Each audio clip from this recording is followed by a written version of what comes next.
Tuesday, June 25th at 7 o'clock. If you could all rise for the Pledge of Allegiance, please. I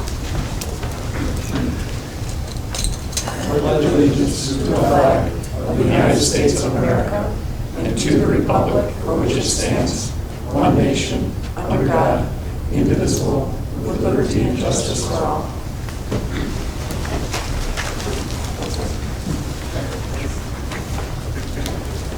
All right. Madam Clerk, can you call the roll, please? Mayor Ziegler is excused this evening. Deputy Mayor Beagle. Here. Councilmember Gottschall. Here. Councilmember Grenlund Fox is excused. Councilmember Leader. Here. Councilmember Resnick. Here. Councilmember Smiley. Here. Quorum present. Perfect. Do we have any changes or additions to the agenda tonight? Mr. Brown? Yes, Your Honor, we do. We had a communication that came in after the council meeting packet was put together that came from Matthew Muir, who's the Michigan State Director for the Coalition Against Bigger Trucks, and he had requested the opportunity to make a short presentation to Mayor and Council this evening to discuss his organization's efforts in regards to the trucks and the damage that they have on roadways in the state of Michigan. So if you would entertain the possibility of him doing that presentation, we'd like to have that. Certainly. Okay. Straight up. Yeah, as was mentioned, my name is Matthew Muir. I'm the Michigan State Director for an organization called the Coalition Against Bigger Trucks. I want to thank you all for taking the time for this meeting. I can't imagine it'd be more than 5 minutes. I know you have a lot of business to attend to. So I spoke to a member of the council, Member Gottschall, prior, and it sounds like there is some issues when it comes to semi-truck traffic.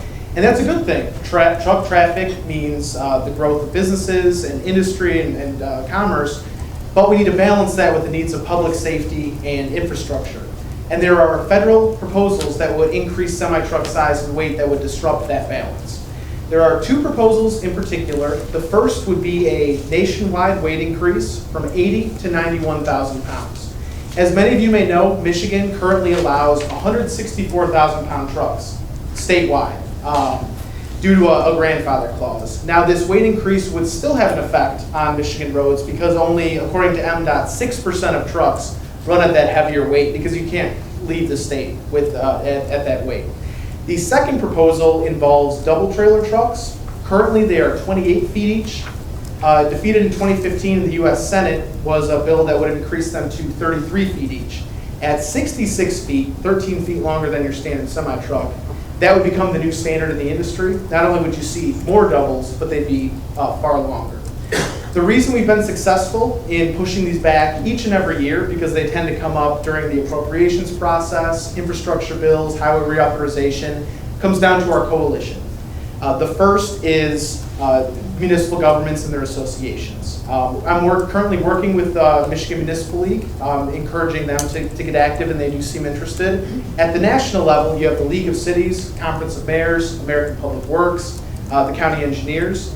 The second group is law enforcement, and it's common sense. A bigger, longer truck is more difficult to control, more likely to be involved in an accident, and the accidents tend to be more severe. Michigan Chiefs of Police have been a phenomenal partner over the years, as well as at the national level, the chiefs, troopers, sheriffs, and police organizations. Third group we work with is transportation. Not a surprise, we're primarily funded by the rail industry because of the concern that bigger, heavier trucks mean that freight diverts from our rails onto our roads. But also the trucking industry. When it comes to those that are supportive of bigger trucks, it's not necessarily trucking companies, it is distributors and shippers. On the weight side, you have Anheuser-Busch and Miller Coors. There's no such thing as a beer permit. There's farm permits and timber permits, so they want to increase weights. On the length side, UPS, FedEx, and Amazon, the companies that are already utilizing double trailer trucks. We work with the Truckload Carriers Association, Teamsters, independent owner-operators, because they would not financially benefit from this, and in fact, they may end up losing money due to increased costs and equipment retrofitting, things like that. What this fundamentally comes down to is a 2015 US DOT study that ultimately recommended against increasing truck size and weight. Not a big surprise, Michigan is in the midst of an infrastructure crisis. It sounds like there's been a lot of projects in the area, which is a good thing, but roads and bridges are crumbling, depending on the area you go to. 60% of bridges in the state are rated in poor or fair condition by the FHWA. Over 40% of roads in the region are rated in poor or mediocre condition. And as Lansing debates measures like large gas tax increases, registration fee increases, to start the process of fixing these roads, the last thing we want to do is add more weight to the roads and bridges. When USDOT looked at those heavier trucks, they only looked at the federal system, billions of dollars in additional costs on the interstate system. When it came to crash rates, they examined, in particular, 97,000-pound trucks that do currently operate in a very limited fashion in Michigan, 4 times as likely to crash when compared to a standard vehicle. The longer double trailer trucks had an 11% higher fatal crash rate, as well as a 22-foot increased stopping distance. That's why law enforcement has been supportive. So our fundamental philosophy is simple: maintain existing truck size and weight laws. We're not looking to roll things back or make trucks smaller. We have enough challenges going on right now. The last thing we want is to make them bigger. The reason I'm here is I'm meeting with local officials across the region. We got a lot of new members of Congress, so we're encouraging letters to those members of Congress, introduce them to the issue, and kind of show them the issues that local governments face when lobbyists from Amazon or Anheuser-Busch come in pushing for heavier trucks. They drive the roads. They know the challenges that we're facing here, so sharing unique stories is very helpful. Every council I work with is different. A lot of times they prefer kind of a unified, a resolution or a joint letter. Other times they'll work with individual council members. So I can get in touch with everyone at in the next couple of days and see what the approach, if any, would be. And I've got some packets to leave you. Any questions? Mr. Muir, do you have a letter, a form written so it's factual, so that we're not misrepresenting anything in the letter? Absolutely, and based on my conversation, I've got a little bit of knowledge about some of the challenges you're facing, some of the road reconstruction that's taken place, so I can localize that letter, share it with you, and you can feel free to tweak it and go through. And I'll include facts and figures and things like that, as well as the contact info to members of Congress. Okay? Anything else? Thanks. I'll leave this back with you, and thank you very much for your time, and thank you to the city manager for helping set things up. Thanks for the presentation. Yeah, Thank you. Good presentation, thank you. thanks. Thank you. I'll leave a couple extra, we're missing 2 folks. Oh, okay. I've got 2 more. That'll work. And then send me the email. Yep, will do. Thank you very much. All right, Mr. Brown, any other changes or additions to the agenda? No, sir. Any from the dais? Do we think it would be appropriate to have a discussion about wanting to do a resolution or like a joint letter we just did on that topic or anything like that? Yeah, I think maybe a joint Just letter. general consensus as to whether you're interested. Yeah, a joint letter I think would be more appropriate. Probably more convenient. Yeah. Is it, I would guess it's more effective, but I guess I don't know. I like doing whereases and resolution, but a letter's fine. How many can you do? Thank you. All right.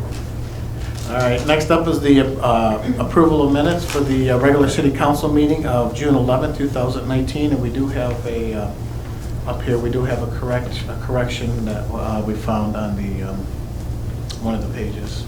Yeah, thank you, Deputy Mayor. Correction was for a word in my last comments about the naming of John Marburg's Park. It was foundation will put on the agenda, not added to the amount. So Get an approval of the minutes as amended. support. All right. Any questions?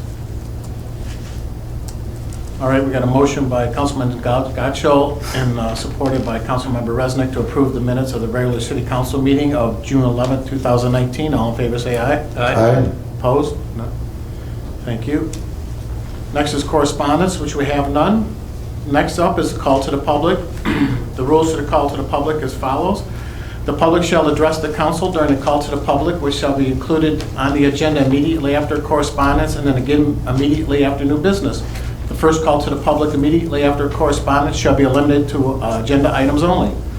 A person shall not address the council in excess of 5 minutes unless the time is extended by a majority vote of the council present.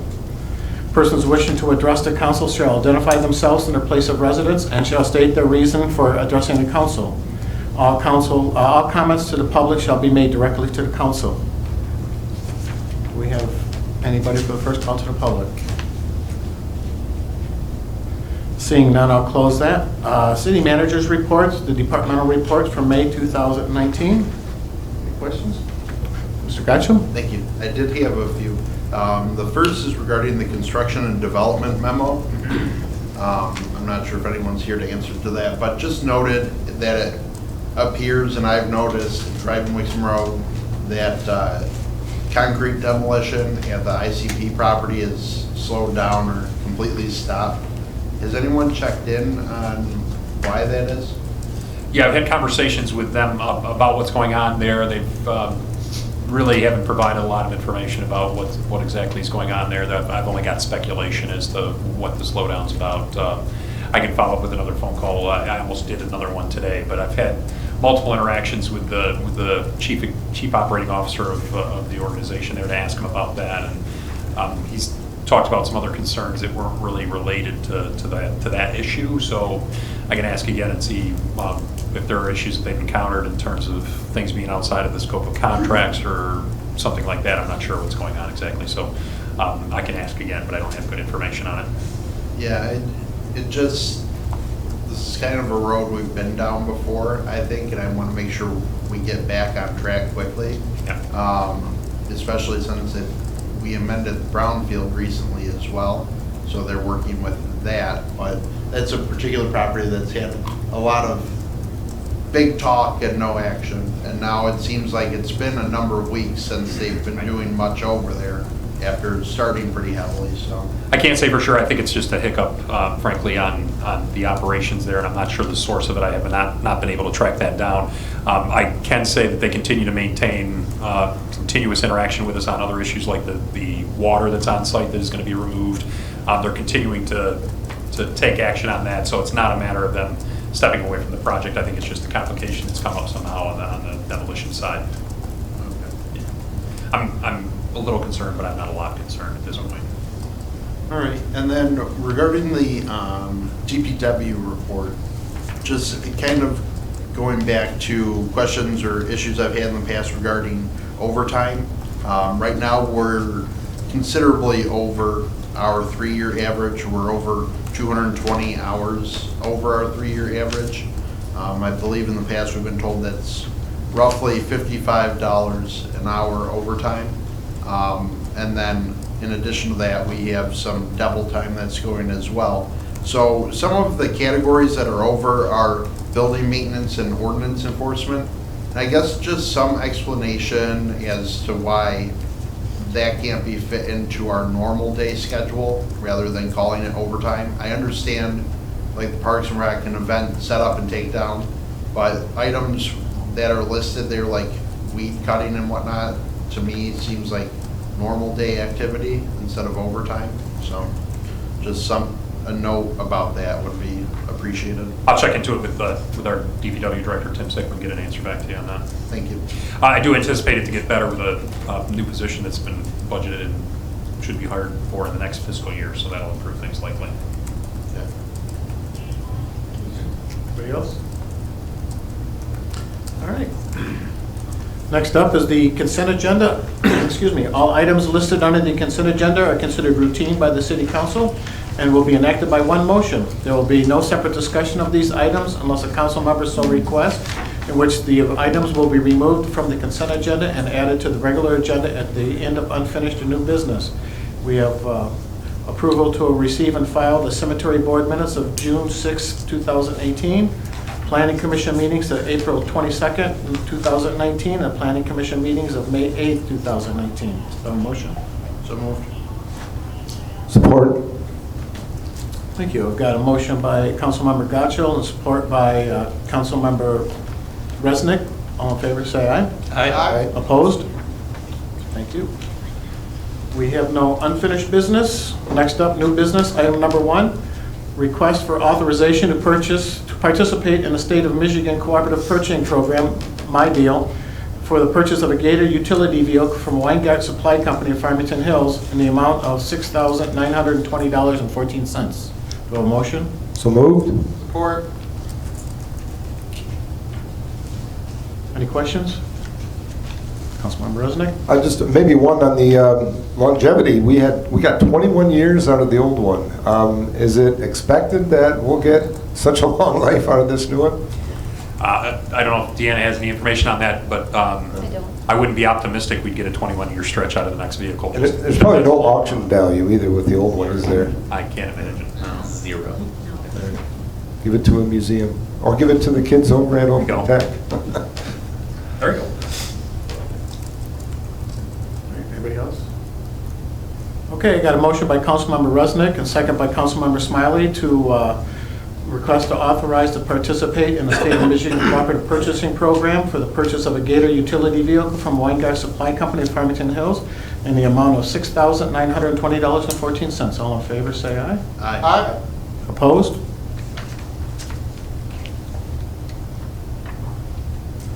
All right.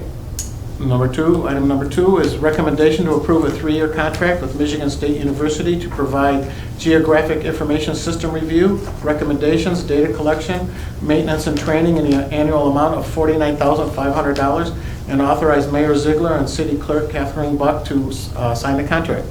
Do I have a motion? So moved. Support. Any questions? Councilmember Smiley? Thank you. Who am I asking these to? Just you, Mr. Brown? You can start with me, and I might hand off to Debbie Barker, depending on what you might be asking about. So.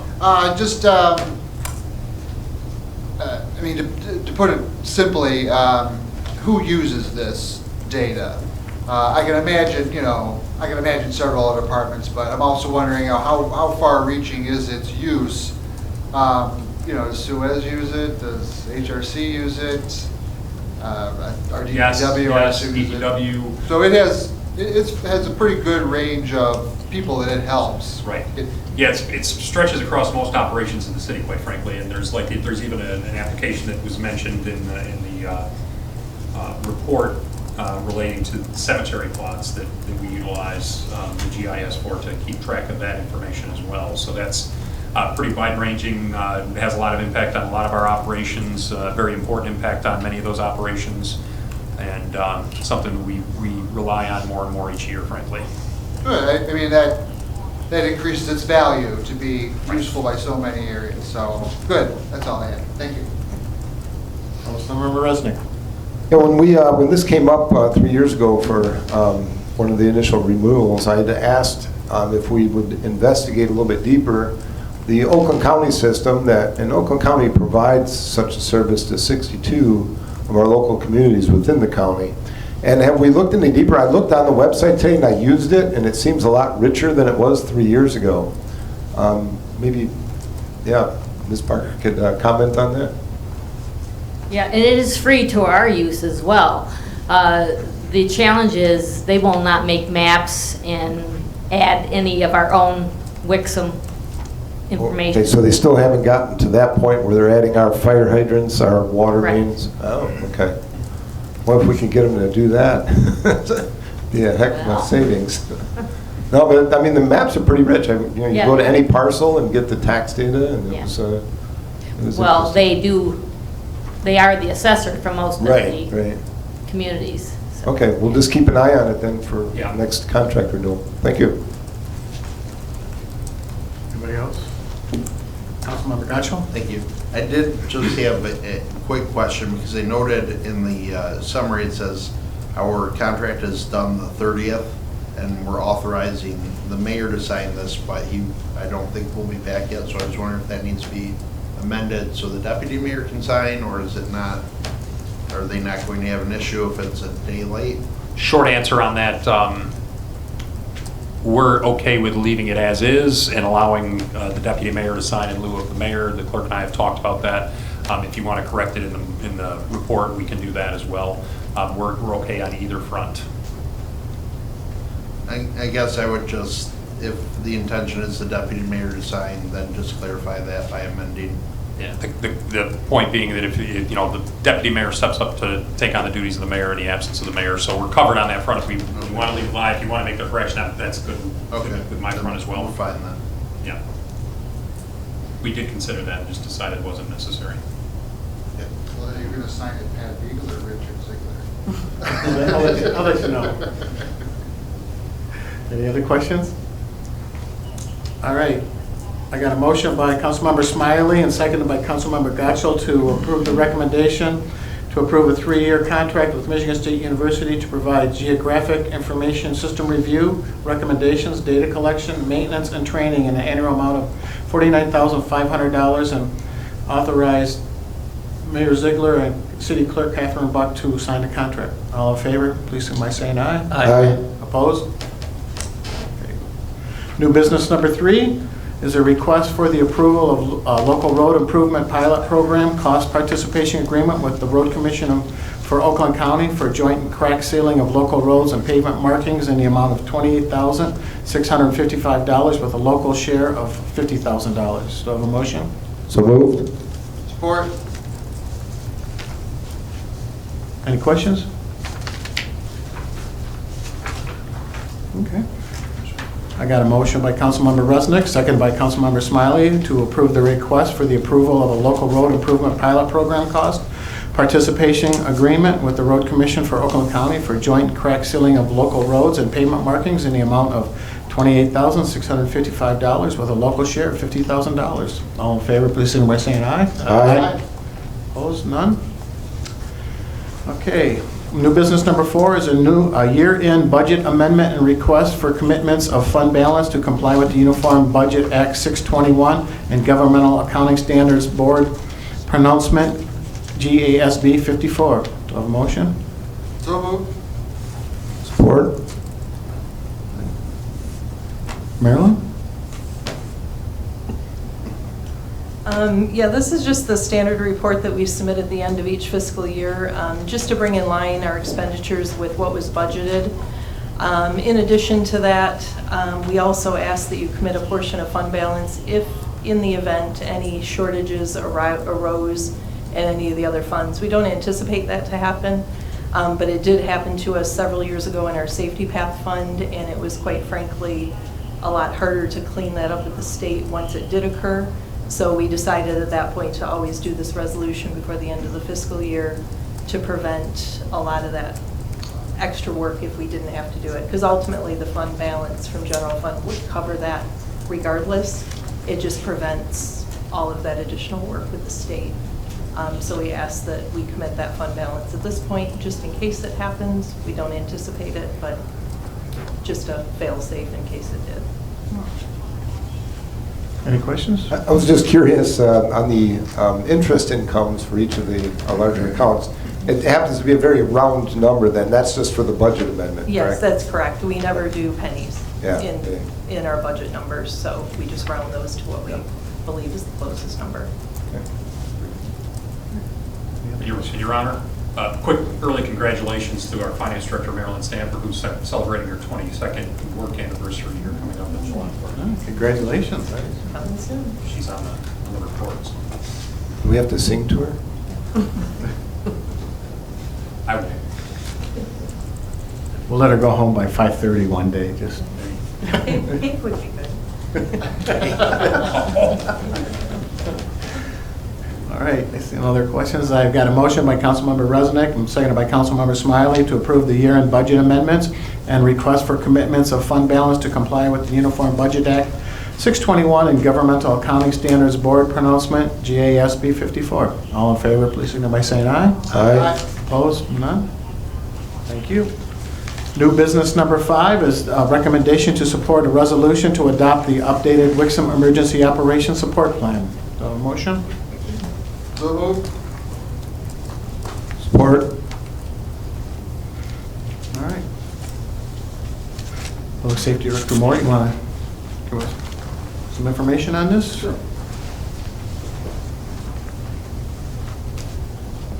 Good evening. Every 4 years, the city, we update what we call the Emergency Operations Support Plan. Essentially, communities the size of Wixom, it's been determined that it's not efficient for us to establish our own emergency operations program or emergency operations department. You'll see communities the size of Southfield, they'll have their own emergency operations or emergency management department. but communities the size of Wixom, it's just not efficient for us to do so. Therefore, what we do for emergency management and emergency operations is we piggyback, if you will, on the Oakland County Emergency Operations Plan. So essentially what you'll notice that this is called a support plan. And essentially the Wixom plan comes alongside and supports the Oakland County Emergency Operations Plan, which is overseen by the Oakland County Division of Homeland Security. We update our plan every 4 years, and that's consistent with FEMA and Michigan Emergency Management Guidelines. So essentially what you have before you is the updated version of the support plan for the city of Wixom. Not a lot of changes to it. I had to go through and I had to update some names, remove a former police chief, former city manager. So I had to update some names and some contact information, and I sent a draft of it to the Oakland County Division of Homeland Security. They put their eyes on it and sent me some feedback and suggested a couple minor changes to it. So essentially what you have is the document that if it's approved tonight and by resolution, will go and come alongside the Oakland County plan. Anybody have any questions for Mr. Moore? Just one quick one. So the, in the past, we had like a primary, secondary, and tertiary in the line of succession. And now we've got just, city manager and then you as the secondary. Who is the tertiary? Is there one? I would say the fire chief. Fire chief? Okay. Yes. Great. Any other questions? The interesting thing, Mr. Resnick, about emergency operations is many times when you're talking about the incident commander, it really depends on what type of incident you're dealing with. If it's a law enforcement issue such as an active shooter, it's going to be the police chief or the highest ranking police official who's the incident commander. If it's a hazardous materials incident, you're talking about the fire chief being the incident commander. So, but for emergency management purposes, it is city manager, myself, and then the fire chief. Any other questions? All right, I got a motion from Councilmember Smiley and a second from Councilmember Resnick to approve the recommendation to support a resolution to adopt the updated Wixom Emergency Operations Support Plan. All those in favor, please signify by saying aye. Aye. Opposed? Motion passes. Thank you. New business number 6, a recommendation to introduce an ordinance to amend the Code of Ordinances for the City of Wixom, Chapter 9.16, offenses pertaining to property, Section 9.16.130, trespassing, subsection A3, and to prohibit trespassing on all fenced or posted private property. Do I have a motion? So moved. Support? Councilmember Gatchell. Thank you. I did just want to get, before this comes up again, a point of clarification, because in section 1B, there's wording that says cutting down wood standing or growing on the land of another. And in the real estate world, we're instructed that if, for example, a neighbor's tree, which is rooted in their yard, if you have limbs growing over into your yard crossing the property line, that you're allowed to remove it back to the property line. I just want to make sure that that jives with this, so. I'll ask her to check, I'll ask the city attorney to verify that and check that out. My quick read of it, I understand where you're coming from. I think we might be straight on that anyway. Yeah, it just says, it says growing on, so Or by standing. someone's extension, they can say it's my tree, it's on my land, I don't care that it's growing over your yard, so. I'll verify with her. But if it lands on their yard, then it's a trespass. Okay. So if you're going to do it, it has to maintain It's consistency. fall in your yard. It has to fall in your yard. Just think of neighbor disputes. If you're on next door. Yep. It's everything on there, fences and trees. So, thank you. You're welcome. Any other questions? All right, so I have a motion by Councilmember Smiley and seconded by Councilmember Resnick to approve the recommendation to introduce an ordinance to amend the Code of Ordinances for the City of Wixom, Chapter 9.16, offenses pertaining to property, Section 9.16.130, trespassing, subsection A3, and to prohibit trespassing on all fenced or posted private property. All those in favor, please signify by saying aye. Aye. Opposed? Motion passes. New business number 7, a recommendation to introduce an ordinance to amend the Code of Ordinances for the City of Wixom, Chapter 9.32, Controlled Substances and Paraphernalia, Article 1, by amending and/or adding Section 9.32.030 through 9.32.035 related to dispensing, selling, or giving product to an individual under 18 years of age, to exempt matters covered by state statute. Article 3, possession of marijuana, to exempt matters covered by state statutes related to marijuana, and to provide penalties for violations thereof. Do I have a motion? So moved. Support. Mr. Getchell. Thank you. I did just have one point here. The wording is kind of at odds with itself at times, because we're adding the whole section basically taken from the new recreational marijuana law, with regard to like accessories and definitions and prohibited uses. But then in section 9.32.032, subsection 8, we're still referencing in there, we're using the term paraphernalia, and the state statute uses accessories or marijuana accessories. So we have two sections that are talking about the same thing but using different terms. And so we're kind of, in our language, banning paraphernalia, and then in the next section, allowing accessories. I think we should just have the same terminology throughout when it comes to that. So I'm not sure, I like the addition of the whole section that's in there, but I just think the consistency issue would be nice to take care of. I will also address that with the city attorney. Thank you. And I think, and I'm just, the way I was reading it in the last section, is the paraphernalia would include other drugs outside of the traditional medical marijuana acts, which is still considered paraphernalia in all of those.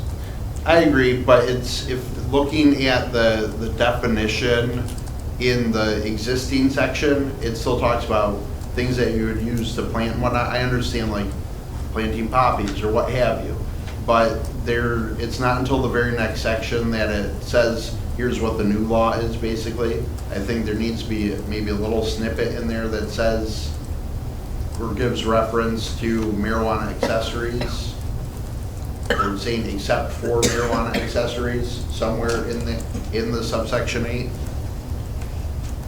Yeah, I was just reading it as it includes both the marijuana approved accessories as well as other, what would be considered, for lack of a better term, television paraphernalia, needles, scales, the, syringes, things that would, spoons, that sort of stuff. Yep. So, I mean, I just read it a little differently, that's all. Are you talking about the new, like The section 8, the same addition? section you're talking about, Okay. 0.32. Okay. The same section related to Yeah. other drug paraphernalia is related, because it's still talking about preventing transmission of infectious diseases. It's the same incidence of why the paraphernalia is prohibited now. Yep. So I just thought it was, I guess I just read it differently, but she can make this decision, whatever makes sense. Thank you. And just to clarify, we're specifically talking about the second to last line, essentially, or anywhere else where it says drug paraphernalia. You're wondering if it should say, it should reference instead accessories or marijuana accessories. Is that the right change? Yes, because that is under the list of where, like, exemptions, or it's like, it does not apply to any of the following persons, and then it goes through this whole list, but then it's still using paraphernalia instead of accessories, Right. which is odd, because in that case, we're still banning, like Councilmember Leader was saying, all the other paraphernalia, but let's say that it's exempt on accessories because that's what the law says. Okay. I'm clear. Good. Anybody else? No, it's just an introduction, so we have. Oh, that's right. Yeah, we just have, so we have. Yeah, we'll have the second cut at it at next meeting, potentially, and bring it forward for Got it. enactment. All right, so we have a motion by Councilmember Gotcho and seconded by Councilmember Smiley to approve the recommendation to introduce an ordinance to amend the Code of Ordinances for the City of Wixom, Chapter 9.32, Controlled Substances and Paraphernalia, Article 1, by amending and/or adding Section 9.32.030 through 9.32.035 related to dispensing, selling, or giving product to an individual under 18 years of age, to exempt matters covered by state statute. Article 3, possession of marijuana, to exempt matters covered by state statutes related to marijuana, and to provide penalties for violations thereof. All in favor, please signify by saying aye. Aye. Opposed?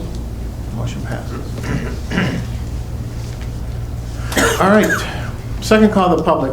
Second call to the public, the rules are going to be the same as the first one, except you can talk to the council about anything that's on your mind. Does anybody want to approach and come on up?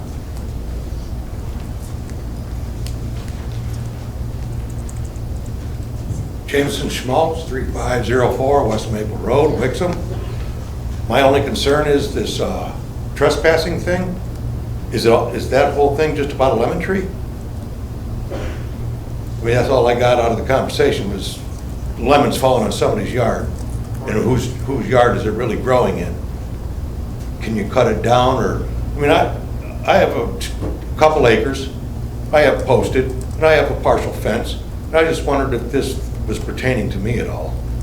No, so the reason that it came up is there's reference to farm property and whatnot, and the city's obviously changed, but the ordinance didn't, so that's what it was correcting. It wasn't about any one particular property or instance. Okay, thanks. Anybody else?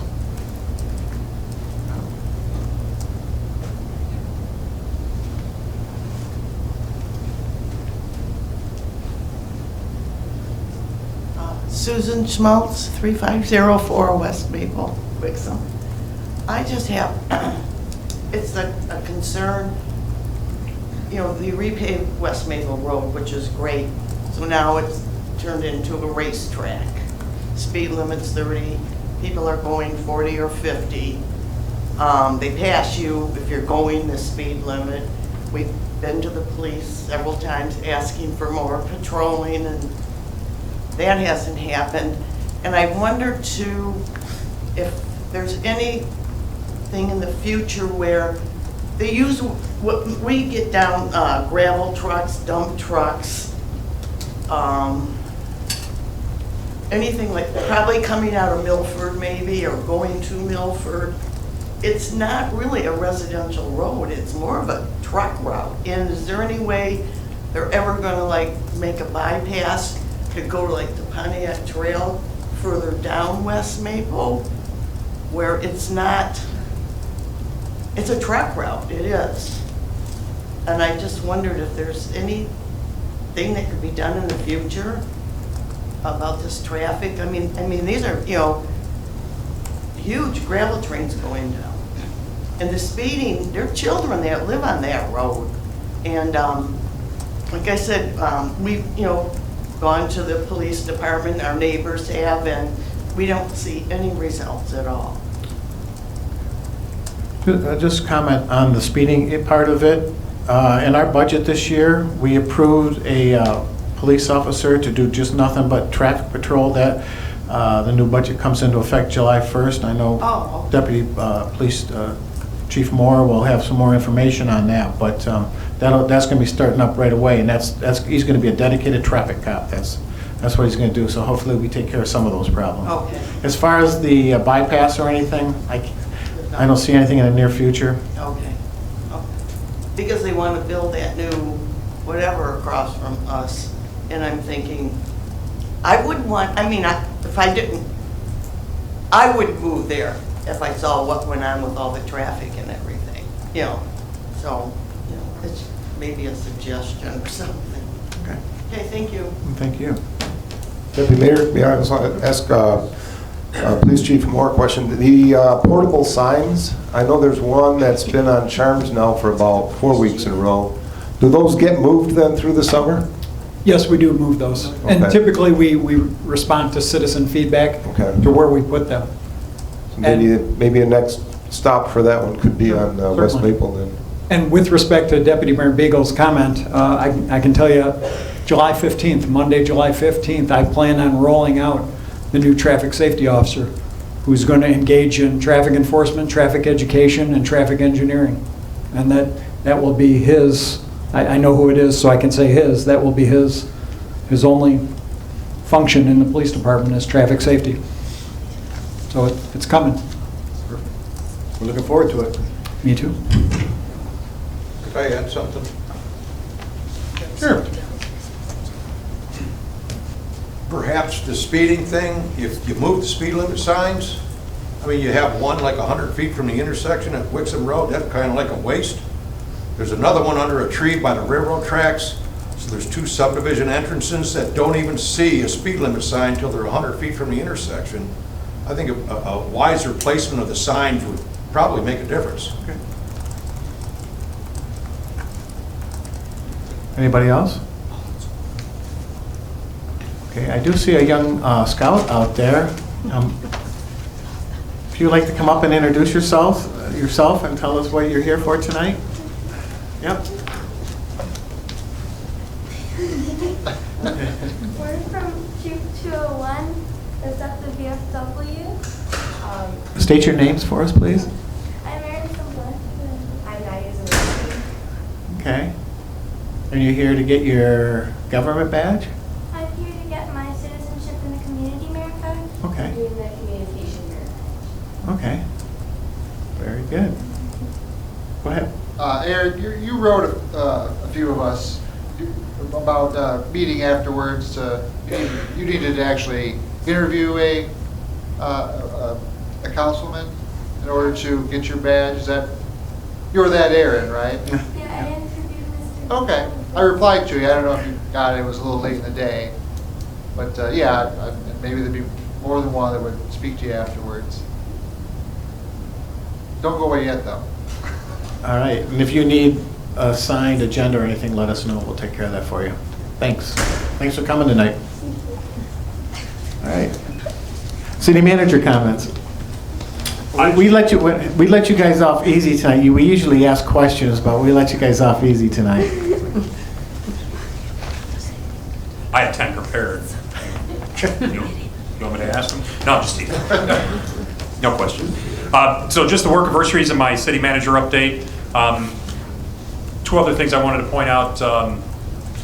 There was a handout at your table tonight with a 2019 One Stop Ready training program that's available on July 24th from 6 to 8:30 p.m. There's an agenda. Basically, the focus is on sort of on investment decisions and attracting investments to communities. So if you're interested in participating in that, that's something that you can learn more about from the One Stop Ready aspect of things, which we do talk about fairly often here as a city government. So if you're interested in that, please let my office know and we'll get you signed up for that class if you'd like to participate. The other thing I was going to make mention of is Tim Sickmar, DPW Director, is not with us this evening because he was attending a MWEA conference for the water industry, essentially. And he was not only attending that, he actually did a presentation along with our engineering firm, HRC, and others from the DEQ there, where they talked about the PFAS situation that came to light in the city of Wixom, the response that we had to it, lessons learned and timelines and things of that nature. I understand it was a pretty popular session. They typically averaged maybe just over 50, and there were 75 to 100 people in Tim's session, and he got some rave reviews from people that attended there for his performance there and providing good information for other people in the field to learn from on our experience in Wixom on that situation. So I just wanted to make mention of that and congratulate Tim on the successful presentation that he made at the MWEA conference. And that's all that I had this evening. Unless somebody has any questions for me, I'd be happy to try to answer them. Council comments. Councilmember Gatchel. Thank you. I have a few kind of just general business items. I've noticed on our website, if someone tries to do like a property tax information lookup, it takes you to the BSNA website. In my experience, some other communities allow access for free and ours charges. So I'm wondering if we have the ability to make it free for everyone to use, or if that means we have to incur a fee for that? That's correct. Okay. If we choose to do that, we would incur an annual fee to allow that access. So that was originally why we didn't allow that. Okay, do you have any idea what the fee is? It's been a long time since we've checked into it. Okay. So I would have to check again to see if that's something we would want to do. Okay. Yeah, if you're a homeowner, you can sign up for free to look at your own, but anyone else would have to pay to look those up. Okay. But I can check into that.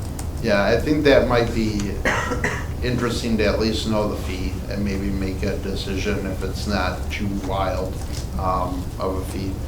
So I appreciate that. And then I had brought up to the city manager probably a few weeks ago that with all of the traffic discussions going on in Creekside and Charms Road and the ongoing issues, as you drive around on primarily Wixom Road, but Piney Trail here as well, we're missing a lot of right-hand turn lanes that should be at intersections that aren't.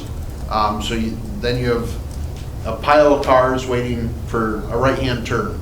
So I'm wondering, maybe we can have a good discussion at some point in the near future about places where maybe we can add a right-hand turn lane to help traffic flow. Talk with HRC about projected costs on something like that, because right down here, we're missing right-hand turn lanes everywhere but to turn to come this way from northbound Wixom Road. Same thing at the Wire House, at Wixom and Maple, some areas I'm back in Maple as well. It all just plays into how much traffic backs up, and then it takes even longer lights to get through stuff. So I think it would be maybe helpful to learn the costs about that, see what can be done to help improve traffic. Wanted to share my condolences to Councilmember Groveland Fox's family on the passing of a family member recently. And then on the other hand, I wanted to congratulate the Deputy Mayor and former Councilmember Cutright and all the volunteers for the Wixom team golf outing that went on last week. It was my second year golfing in the outing, and I had a great time again. As soon as we left, everyone that was in my group texted and called and wanted to be invited back next year. Talking to everyone that is always there before and after. Everyone loves it. Everyone looks forward to the event. So it's really something that you guys and the volunteers have built into a fantastic event, supporting a really good cause. So I just wanted to share my thanks for your work and time spent. Thanks for the kind words. It was a great day. Councilmember Smiley. Thank you, Deputy Mayor Beagle. I also want to pass on my condolences to Councilperson Groveland Fox on the passing of her grandmother, and my thoughts and prayers are with her and her family. Other than that, just happy Independence Day to everyone. Be safe, and please enjoy Light the Night Thursday. Weather's supposed to be great from what I hear. Thank you, that's all. You're welcome. Councilmember Resnick. Thank you, Deputy Mayor. Also want to offer my condolences to the Groveland Fox family and the loss of their grandmother. I will be absent on July 9th, so if you could mark me as excused, I'll be in my European vacation. National Lampoon's European vacation. A bike trip across Europe, so it'll be fun. Also, share the concerns and look forward to the traffic safety officer. I noticed that after school let out, even Potter Road, when the memorial for Justin kind of came down there after Mother's Day, that the speeds have been just gradually increasing there in the morning, rush hour. And so that's Potter Road, but I see the same on Charms, Potter, and West Maple as well, that it seemed to be almost be timed with the school year ending, and people have really stepped up the speed. So looking forward to seeing that come on. Also wanted to let everybody know that I did talk to the family of John Mumberg. I talked to Ray and the children at the funeral, and they were very honored. I showed them the agenda item where we had okayed the naming of the new planned pocket park. It's going to be at the trailhead, and they were very honored and thankful, the families. Very good. And that's it. Councilmember Leader. I also wanted to extend my condolences to the Grenland Fox family as well. Regarding Light the Night, it's been a great event for as long as I've lived here. It's been a safe event, and I just encourage everybody to make sure that they continue that way. Watch the parking. We're always mindful of it, and we know that people are looking out, but otherwise enjoy the holiday, and hopefully summer has officially started now, so we'll see. So, yeah, and I want to give my thoughts and prayers go out to Councilmember Grenland Fox family on the loss of their family member. We've got 13 employees celebrating work anniversaries this week, going from Maryland, who's got 22 years, all the way down to 1 year. Thank you, everybody, for their services and contribution to the residents of the city. Have a happy and safe 4th of July. I'm looking forward to Light the Night, seeing everybody there. And with that, can I get a motion to adjourn? Support? All in favor, please signify by saying aye. Aye. Opposed? Have a good night, everybody. Thank you.